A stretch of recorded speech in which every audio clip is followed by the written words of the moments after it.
तो भारतीय इतिहास में अभी तक हमने हड़प्पा सभ्यता पढ़ा, उसके बाद हमने वैदिक सभ्यता पढ़ा, इसके बाद अब अभी हम महाजनपद काल पढ़ रहे हैं।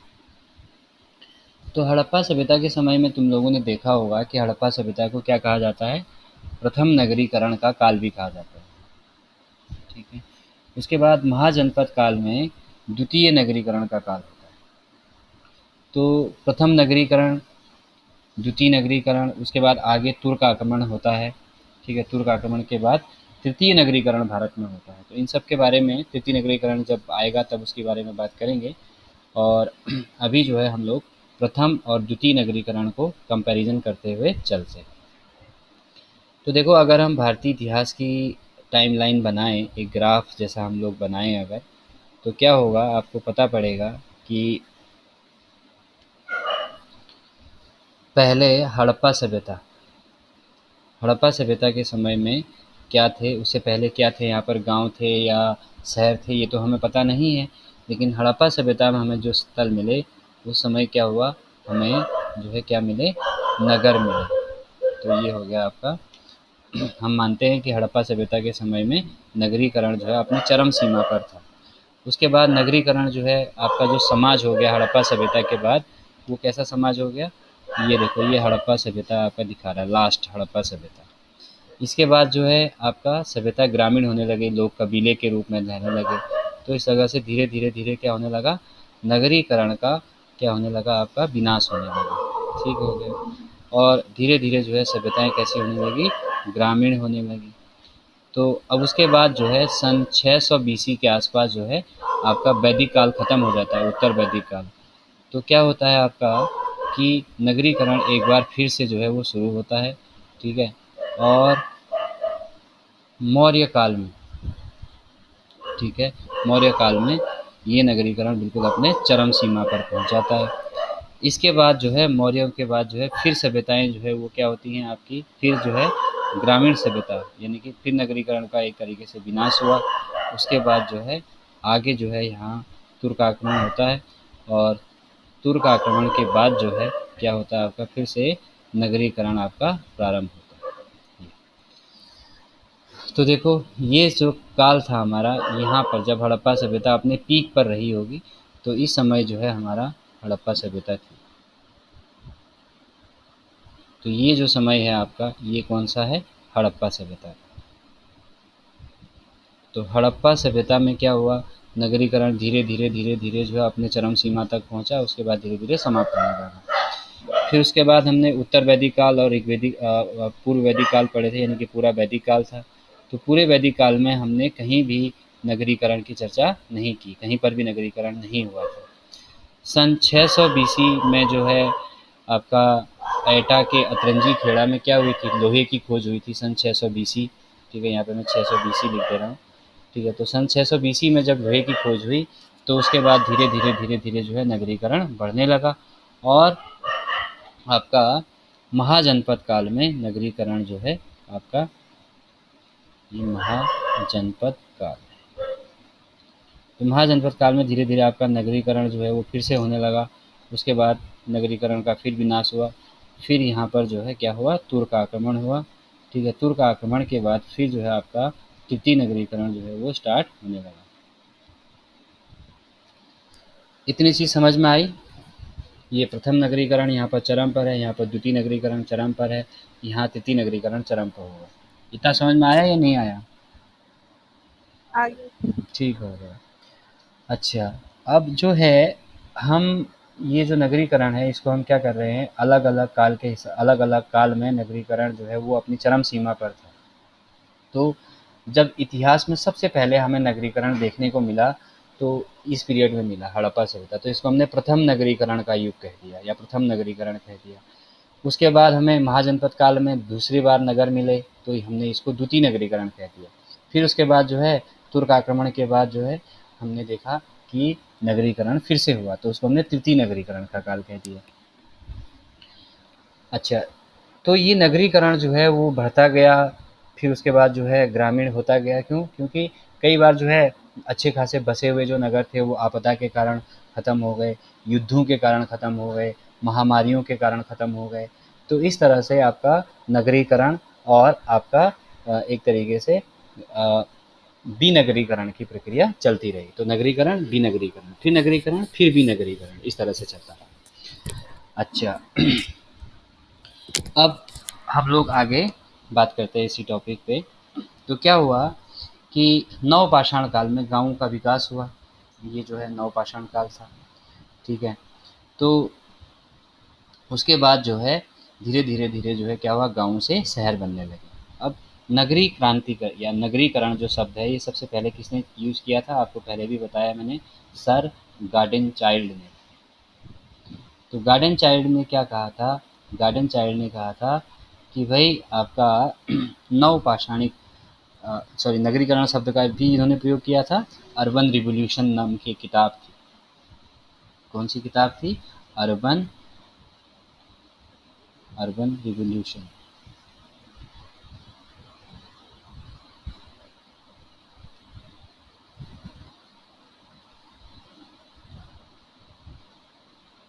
अर्बन रिवॉल्यूशन नाम की एक किताब थी। अच्छा, दूसरा इसी गार्डन चाइल्ड ने नवपाषाण काल को क्या कहा था? नवपाषाणिक क्रांति भी कहा था। ये भी आपको याद रखना है, नवपाषाणिक क्रांति। ठीक हो गया भाई ये। अब देखो, बहुत सारे वैज्ञानिक या सॉरी इतिहासकार ये कहते हैं कि नगरीकरण जो है वो केवल लोहे की वजह से हुआ। कहने का जो द्वितीय नगरीकरण है, खासकर द्वितीय नगरीकरण केवल किसकी वजह से हुआ? लोहे की वजह से। क्यों? क्योंकि लोहे की इससे क्या हुआ, आपका हथियार बने, ठीक है, जंगल काटे गए। दूसरा, गहरी जुताई हुई, ठीक है, और इससे जो है आपका क्या हो गया, फसल का उत्पादन ज़्यादा होने लगा। इसलिए जो है लोग ये मानने लगे, इतिहासकार ये मानने लगे कि नगरीकरण केवल लोहे से हुआ, ठीक है। पर केवल लोहे से हुआ या नहीं हुआ, या और क्या-क्या कारण हो सकते हैं नगरीकरण के, उसके बारे में अभी हम थोड़ी देर बाद में बात करेंगे, जस्ट 5 से 7 मिनट बाद। अब पहले हम ये जानते हैं कि भई नगरीकरण करने वाले तत्व क्या-क्या हैं, नगरीकरण के तत्व क्या-क्या हैं, किन चीज़ों से नगरीकरण होता है, ठीक है? तो इसके बारे में बात करते हैं पहले। नगरीयकरण के तत्व। तो नगरीकरण के तत्व क्या-क्या हैं भाई? इसके टोटल 10 तत्व होते हैं, ठीक है? तो पहला तत्व तो है शासक वर्ग की उपस्थिति या संरक्षण, ठीक है? यानी कि जो शासक है, शासक जो है वो रहता है और शासक क्या करता है, आपका संरक्षण देता है प्रजा को। शासक वर्ग का संरक्षण, ठीक हो गया। तो इस समय जो है नई-नई राजधानियाँ बनाई गई थी, आपको पता है, ठीक है? जैसे राजगीर है, ठीक है? और आपका पाटलिपुत्र है, ठीक हो गया। अच्छा, उसके बाद आपका धार्मिक धार्मिक समूह समूह रचनाएँ, ठीक हो गया। इसके बाद लेखन का ज्ञान, इसके बाद आपका मुद्रा मुद्रा का प्रचलन। तो यहाँ पर आपको पता है आहत सिक्के चले थे, ठीक है? अच्छा, चौथा आपका पाँचवा सॉरी शिल्प व्यवसाय की स्थिति। शिल्प व्यवसाय जो है वो आपका अगर उन्नत है तो इसके भी यहाँ पे साक्ष्य मिलते हैं, ठीक है। छठा, व्यापार वाणिज्य। तो आपने ये भी पता है आपको कि यहाँ पर व्यापार वाणिज्य अच्छा हो चला था। वैदिक काल में जो समुद्र पार जाना या समुद्र यात्रा करना पाप था, ऋण देना पाप था, और आपका ब्याज का लेना पाप था, ठीक है, घर से बाहर खाना पाप था। वो सब चीज़ें यहाँ पर नहीं थी। तो व्यापार वाणिज्य यहाँ पर अच्छा था, ठीक ठीक है। उसके बाद जो है यहाँ पर आपको पता होगा कि राजा जो है वो व्यापारी के लिए सोचता था और व्यापारी जो है वो राजाओं के लिए सोचता था। ये भी मैंने आपको बताया हुआ है पहले। तो यहाँ पर जो है आपका कर पद्धति भी थी, ठीक है। अच्छा, उसके बाद आपका अगला आता है आपका अ, कृषि के अलावा और कामों की जानकारी, ठीक है। यानी कि गैर कृषि गैर कृषि कार्यों का संज्ञान इनको होना चाहिए। ठीक है। अच्छा, उसके बाद जो है आपका जनसंख्या का संकेंद्रण होना चाहिए, भाई जनसंख्या किसी न किसी काम में लगी हुई हो। ठीक है। और अगला जो है वो क्या होता है, सैन्य व्यवस्था। तो जहाँ पर भी ये चीज़ें हैं, इसका मतलब है कि वहाँ पर नगरीकरण हुआ है। तो द्वितीय नगरीकरण जो है वो, अब हमारा टॉपिक द्वितीय नगरीकरण है तो उसी की तरफ हम लोग जा रहे हैं। तो द्वितीय नगरीकरण 600 बीसी में हुआ, 600 बीसी में हुआ या 600 बीसी के बाद हुआ। ठीक है। अच्छा, प्रथम नगरीकरण आपका किस नदी घाटी में हुआ था, सिंधु नदी घाटी में हुआ था। ठीक है। अच्छा, उसके बाद द्वितीय नगरीकरण जो है आपका किस नदी घाटी में हुआ, गंगा नदी घाटी में हुआ। ये बिल्कुल सामान्य से क्वेश्चन है। ठीक है। प्रथम नगरीकरण सिंधु नदी घाटी में और द्वितीय नगरीकरण गंगा नदी घाटी में। इसके बाद थोड़ा सा और आगे बात करते हैं। तो भाई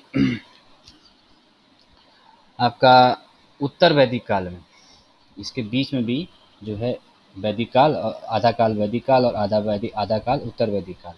तो उत्तर वैदिक काल में दो आद्य नगर थे। दो नगर मतलब आधे अधूरे नगर कह सकते हो, इनके नाम आपको याद रखने हैं। कौशाम्बी, दो आद्य नगर उत्तर वैदिक काल में, दो आद्य नगर थे। एक था आपका कौशाम्बी, दूसरा था आपका हस्तिनापुर। हस्तिनापुर। ठीक है। अच्छा, अब आपसे इसको इंग्लिश शब्द भी यूज़ कर सकता है वो। ठीक है। तो इस अगर अर्बन शब्द यूज़ करेगा तो बोलेगा प्रोटो अर्बन। तो ये प्रोटो अर्बन सिटीज़ थी, PROTO, प्रोटो अर्बन। ये हो गया प्रोटो अर्बन। तो कौशाम्बी और हस्तिनापुर कैसे शहर थे, आपका आद्य नगर थे। ठीक है। और ये कब थे, उत्तर वैदिक काल में। बाकी सिंधु नदी घाटी सभ्यता में चाहे हड़प्पा हो, मोहनजोदड़ो हो, लोथल हो, कलिबंगन हो, ये सब क्या थे, नगरीकृत थे, दुर्गीकृत थे, नगर थे। उसके बाद द्वितीय नगरीकरण जो है वो 600 बीसी में शुरू हुआ। ठीक है। गंगा नदी के किनारे ये जो है हुआ। ठीक है। इसके बाद आपका द्वितीय नगरीकरण में आपका कौन कौन से मुख्य नगर थे, जैसे आपका चंपा नाम का नगर था। ठीक है। राजगिरा जो है अपने आप बहुत ही इम्पोर्टेंट। ठीक है, राजगिरा। ठीक है। इसके अलावा आपका साकेत नाम का नगर था। ठीक है। इसके अलावा आपका कौसाम्बी था। ठीक है। कौसाम्बी था। मतलब ये नगर जो है आगे बढ़ के आधे नगर जो है वो पूरे नगरों में भी चेंज हुए। उसके बाद आपका श्रावस्ती था। ठीक है। और आपका बनारस था। तो ये सारे नगर आपके थे उत्तर वैदिक, सॉरी आपका छठी द्वितीय नगरीकरण में। अच्छा, तो मैंने अभी आपको बताया कि कुछ लोग ये मानते हैं, कुछ इतिहासकार ये मानते हैं कि द्वितीय नगरीकरण जो है वो केवल और केवल किसकी वजह से हुआ, लोहे की वजह से हुआ। ठीक है। तो अभी हम लोहे के बारे में बात करेंगे। ठीक है। लोहे की क्या भूमिका रही, क्या क्यों इतिहासकार इसको जो है ऐसा कहते थे कि लोहे की खोज के कारण ही जो है क्या हुआ, आपका द्वितीय नगरीकरण हुआ। तो भाई इतिहासकार, ज़्यादातर इतिहासकार ये कहते हैं कि भाई जब लोहा खोजा गया तो लोहे से क्या हुआ, आपका कृषि के उपकरण बने। ठीक है। और क्या बने, आपके हथियार बने। ठीक हो गया। जैसे हड़प्पा सभ्यता और इस सभ्यता में तांबे वगैरह के आपको हथियार मिलते थे। ठीक है। तो यहाँ पर जो है हथियार और उपकरण बनाए गए, किससे, लोहे से। अच्छा, लोहे से इन्होंने हल बनाया, हल से, और हल से क्या हुई, गहरी जुताई हुई, गहरी जुताई से क्या हुआ, आमदनी बढ़ी, सॉरी उत्पादन बढ़ा, उत्पादन से आमदनी बढ़ी। आमदनी जब बढ़ेगी तो राजा कर लेगा तो वो अपना प्रशासनिक व्यवस्था को भी अच्छी करेगा। ठीक है। सेना को भी अच्छा देगा। ठीक है, यानी कि सेना को बढ़ाएगा। ठीक है। सेना के और संसाधन जैसे रथ है, हाथी है, घोड़े है, इनको रखेगा। इसके अलावा उससे क्या होगा, अ, आपका अगर कर व्यवस्था अच्छी है, राजा का शासन प्रशासन अच्छा है, तो व्यापार वाणिज्य बढ़ेगा। दूसरा, इन्होंने जो हथियार बनाए थे उसमें कुल्हाड़ी बनाया था, कुल्हाड़ी से वनों की कटाई की गई, उससे जो है नए नए शहर बसाए गए। ये सब जो है लोहे की भूमिका रही। इसीलिए ज़्यादातर इतिहासकार ये मानते हैं कि लोहे की खोज के कारण ही जो है क्या हुआ, द्वितीय नगरीकरण शुरू हुआ। लेकिन आपका यहाँ पर कुछ एग्जाम्पल भी हैं, जैसे आपका एक जखेड़ा नाम का नगर है, ठीक है। तो जखेड़ा में वनों की कटाई की गई, ठीक है। रोपड़ में वनों की कटाई की गई, ठीक है। इसके अलावा आपका कौशाम्बी में भी आपका वनों की कटाई की गई, इससे जो है क्या हुआ, नगर बने। तो ये कुछ साक्ष्य भी हैं, ऐसा नहीं है कि खाली इतिहासकारों ने कह दिया। लेकिन जो है फिर क्या हुआ कि आपका 1992 में एक किताब आई, 1992 में एक किताब आई जिसका नाम था the roll of iron, the roll of iron. तो ये द रोल ऑफ आयरन जो है ये किसने लिखी थी, डी के चक्रवर्ती ने लिखी थी।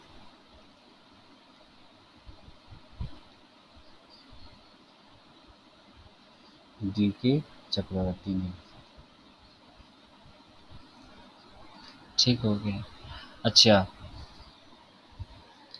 तो इन्होंने ये कहा कि द्वितीय नगरीकरण के लिए केवल लोहा ही जिम्मेदार नहीं था, केवल लोहे की खोज के कारण ही जो है द्वितीय नगरीकरण नहीं हुआ था, बल्कि इसमें कुछ और भी कारण थे, ठीक है। कुछ और भी चीज़ें नहीं हुई। तो इसने इन्होंने कहा कि राजनीतिक तौर पर तरक्की हुई, सामाजिक और सांस्कृतिक कारणों से तरक्की हुई, जिसकी वजह से क्या हुआ, आपका नगरीकरण हुआ। यानी कि नगरीकरण के पीछे राजनीतिक कारण थे, सामाजिक कारण थे, सांस्कृतिक कारण थे, आर्थिक कारण भी थे। ये जो है इन्होंने कहा। तो अब ये कारण क्या-क्या थे इनके बारे में बात करते हैं।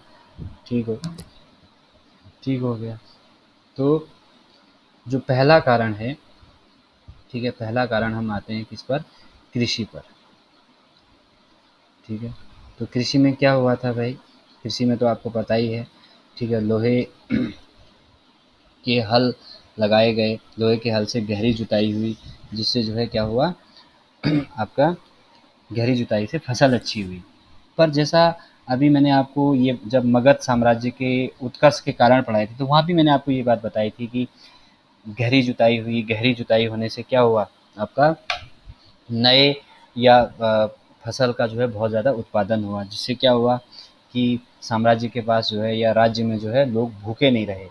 अगर लोग भूखे नहीं रहेंगे तो क्या होगा, वो अपना काम अच्छे से करेंगे, तो उनके कार्यों में एक स्पेशलिस्टनेस आई, ठीक है। यानी कि वो अपने कामों को विशेषज्ञता से करने लगे, ठीक है। जैसे कोई घड़ा बनाने वाला कुम्हार है तो वो घड़ा बहुत अच्छे से बनाने लगा, कोई मिट्टी के बर्तन बनाने वाला था तो मिट्टी के बर्तन बहुत अच्छे से बनाने लगा। क्यों? क्योंकि उसके पास खाने पीने की कमी नहीं। तो जो आपके डी के चक्रवर्ती जी हैं, इन्होंने भी कहा और बाद में मतलब इस चीज़ पे और भी बहस चली या चलते रही, ठीक है। तो कुछ और भी कारण जो है वो हमारे नज़र में आए। तो कारण नज़र में ये आया कि उस समय जो है कृषि में हमने कुछ केवल एक खाली गहरी जुताई करने से ही इतना बड़ा परिवर्तन नहीं हो सकता। ये तो आप भी जानते हो और मैं भी जानता हूँ। तो कुछ नया चीज़ हुआ होगा, तो वो क्या नया हुआ? वो नया ये हुआ कि भाई क्या हुआ कि वैज्ञानिक तरीके लाए गए कृषि को आगे बढ़ाने के लिए। जैसे यहाँ पर कृषि पंचांग मिला था, ठीक है। तो लोग इसमें 5 मौसम और आपका 27 नक्षत्रों का जो है उल्लेख है। साथ में रोपाई लगाई गई, हल के अलावा जो है हल तो था ही था, ठीक है। लोहे का हल तो हमने बनाया ही बनाया, ठीक है। इसके साथ में क्या था, रोपाई लगाई, ठीक है। अच्छा, रोपाई के बाद क्या हुआ, आपका कुछ नई किस्में भी बनाई, जैसे शतपथ ब्राह्मण है, शतपथ ब्राह्मण में एक नई प्रजाति व्रीहि नाम की एक प्रजाति थी, उसका उल्लेख हुआ है, ठीक है। सॉरी, व्रीहि, व्रीहि मतलब धान। तो धान की एक नई प्रजाति जिसका नाम था पलासुख, तो एक नई प्रजाति का उल्लेख मिला है। तो इस तरह से नए उन्नत बीज बनाए गए उस समय, उससे भी क्या हुआ, आपका कृषि क्रांति आई या उत्पादन में वृद्धि हुई, ठीक है। अच्छा, कहा जाता है कि चावल उत्पादन में 250% की वृद्धि हुई, मतलब जिसके घर में एक बोरा चावल होता उसके घर में 2.5 बोरा चावल होने लगा। अच्छा, अब क्या हुआ भाई, इसमें कुछ और वैज्ञानिक रीज़न है, जैसे धान, धान का उत्पादन हुआ तो लोग धान ज़्यादा खाएंगे, ठीक है, धान की उपज बढ़ेगी। इससे क्या होगा, आदमी की प्रजनन क्षमता बढ़ती है, ठीक है। ये कहा गया प्रजनन क्षमता बढ़ी आदमियों की, ठीक है। प्रजनन क्षमता बढ़ी तो क्या हुआ, आपका जनसंख्या बढ़ी, ठीक है। अच्छा, इसके बाद जो है आपका जनसंख्या बढ़ेगी तो क्या होगा, आपका राजा की सेना बढ़ेगी, ठीक है, और आपका काम करने के लिए लोग बढ़ेंगे, ठीक है। अच्छा, दूसरा लोगों के लिए ज़्यादा घर भी चाहिए होंगे, ठीक है, ये भी एक कारण रहेगा। उसके बाद जो है इसी समय आपका इसी समय की रचना भी है पाणिनि की अष्टाध्यायी। तो अष्टाध्यायी में भी उत्पादकता में वृद्धि कैसे हो इसके भी उपाय बताए गए हैं।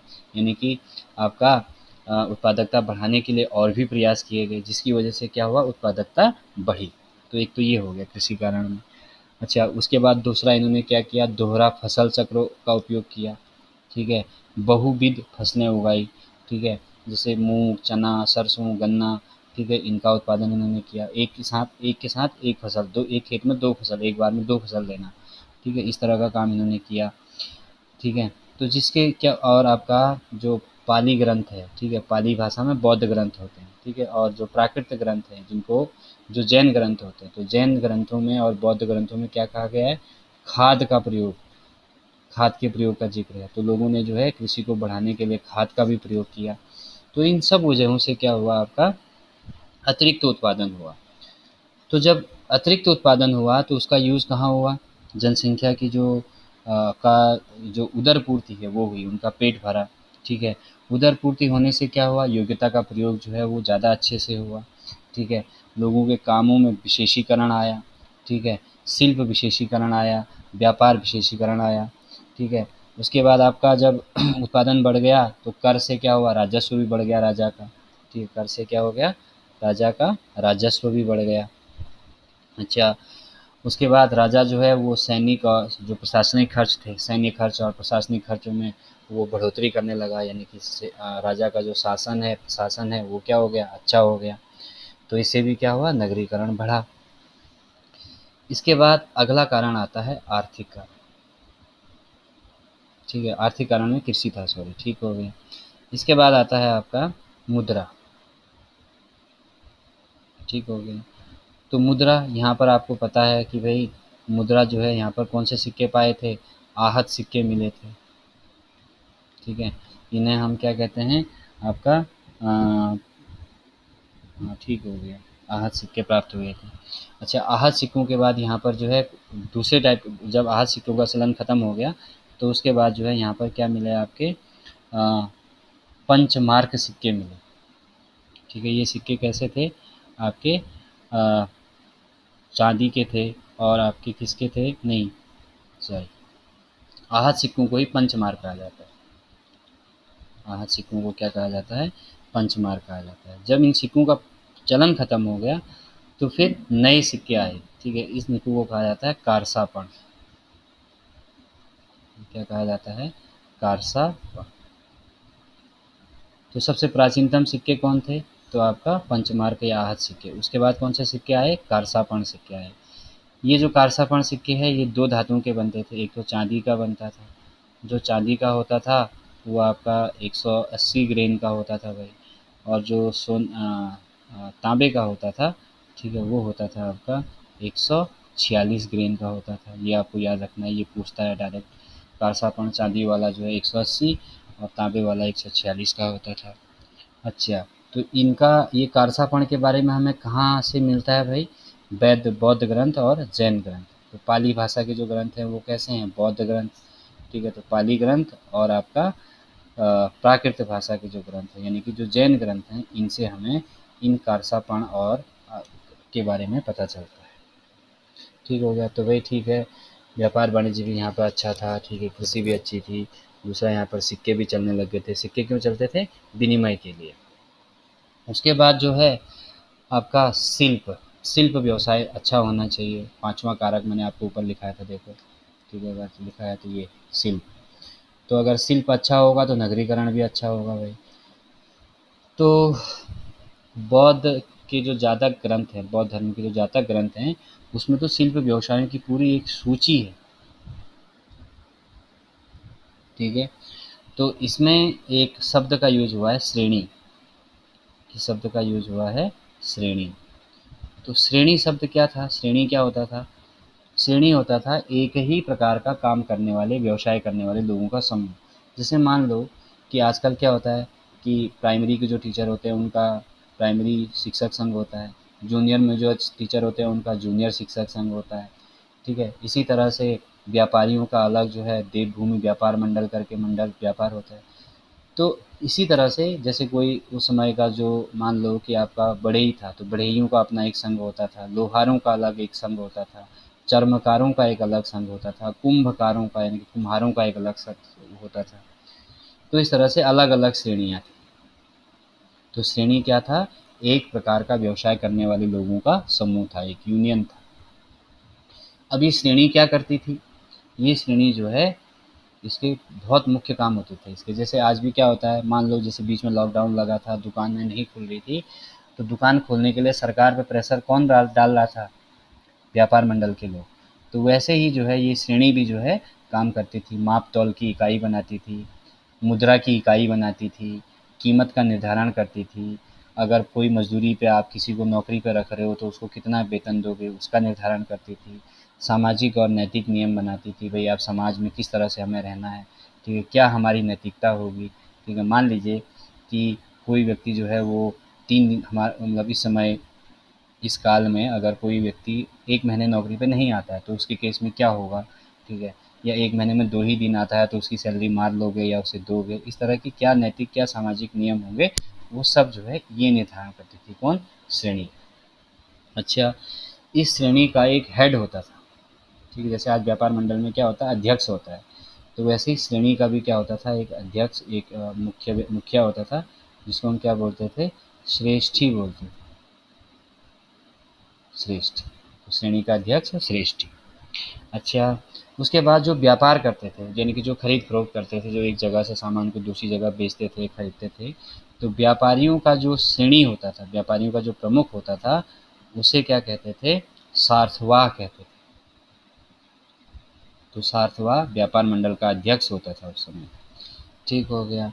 अच्छा, दूसरा जो है ये जो श्रेणी थी ये क्या करती थी? ये अगर मान लो एक श्रेणी के बीच में या एक से ज़्यादा श्रेणियों के बीच में अगर कोई विवाद हो जाता है तो नहीं, मान लो कि एक श्रेणी जो है वो कुंभकारों की है और एक श्रेणी जो है चर्मकारों की है। 2 श्रेणियों के बीच में कोई विवाद होता है, कोई झगड़ा होता है, तो उसको निपटाने के लिए एक व्यक्ति होता था, पदाधिकारी होता था, जिसका नाम होता था भंडारा गारिक। भंडारा गारिक। ठीक हो गया भाई।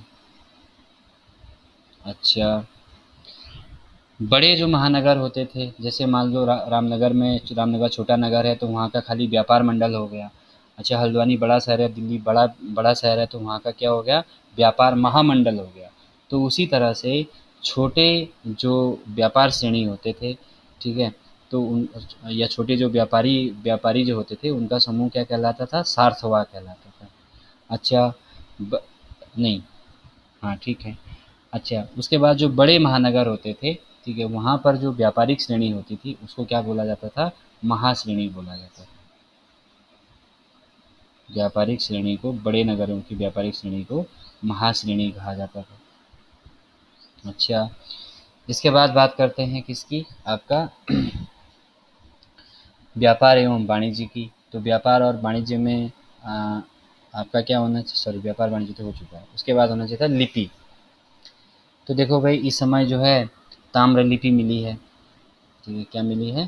ताम्र लिपि मिली है। और ये ताम्र लिपि कहाँ मिली है? ताम्र लिपि आपका ये मिली है बंगाल में। क्वेश्चन आएगा, ठीक है, ताम्र लिपि कहाँ मिलती है? बंगाल में। साथ में उस समय बहुत सारे बंदरगाह भी थे, ठीक है, इन बंदरगाहों के बारे में भी मैं आपको बता देता हूँ। तो इस समय जो है भरूच बंदरगाह था गुजरात में, ठीक है, इसके अलावा लोथल बंदरगाह था, ठीक है, और आपका सोपारा था, ठीक है। तो ये सारे बंदरगाह थे, ठीक है। सोपारा महाराष्ट्र में है, ठीक है, सोपारा। ये बंदरगाह कहाँ था? महाराष्ट्र में, ठीक है। इसके अलावा आपका भड़ोच या भरूच था, ठीक है। तो भड़ोच जो है ये कहाँ था? आपका गुजरात में, ठीक है। इसका दूसरा नाम जो है आपका बेरीगान भी है, इसका दूसरा नाम जो है भृगु कच्छ भी है।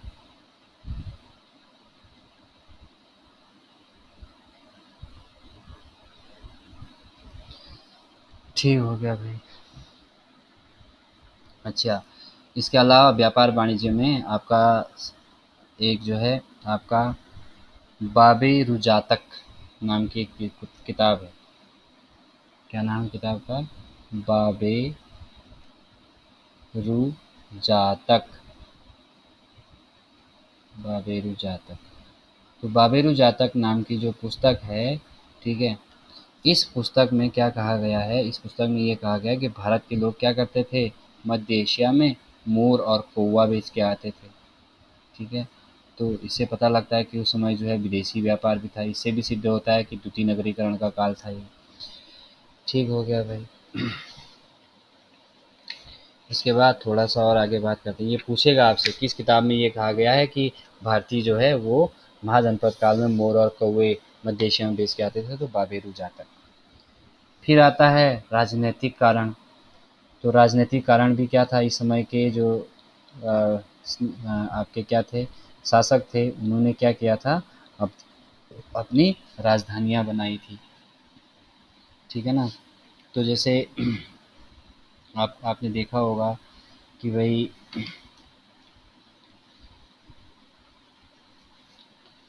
अ, उदयन ने जो है पाटलिपुत्र को अपनी राजधानी बनाया था, है ना।